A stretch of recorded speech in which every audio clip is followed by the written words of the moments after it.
2020 world கப்ல India ஜெயிச்சிருச்சு. ஆஹா, ஹார்திக் பாண்டியா ஜெயிச்சிட்டான். ஆமா ஆமா ஆமா, அப்ப நீயும் ஜெயிக்கணும். ஹார்திக் பாண்டியா எப்படி ஜெயிச்சான்? ரோஹித் சர்மாவால. ஆஹா, அவனோட பொண்டாட்டி அவனை விட்டு ஓடிட்டா, அதனால தான் அவன் ஜெயிச்சான். இதுல இருந்து என்ன தெரியுது? என்ன தெரியுது? பொண்டாட்டி இருக்க எந்த புருஷனாலையும் ஜெயிக்க முடியாது. அதுக்கு நீ உன் பொண்டாட்டிய டைவர்ஸ் பண்ற, வாழ்க்கையில ஜெயிக்கிற. திங்கிற சோத்துல மண்ணள்ளி போறான் பாரு பாவி. இது மட்டும் என் பொண்டாட்டி காதுல விழுந்தா என்ன ஆகும் தெரியுமா? யோ, அங்க என்ன டைவர்ஸ் கேவர்ஸ் பேசிட்டு இருக்கற? அக்கா, இவன் தான்க்கா.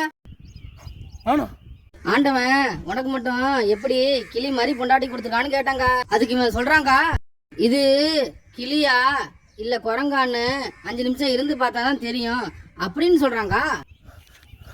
நானு எப்ப இந்த குரங்க டைவர்ஸ் பண்ணுவோம்னு இருக்கு அப்படிங்கிறாங்க. ஏண்டா யார குரங்குன்னு சொல்ற?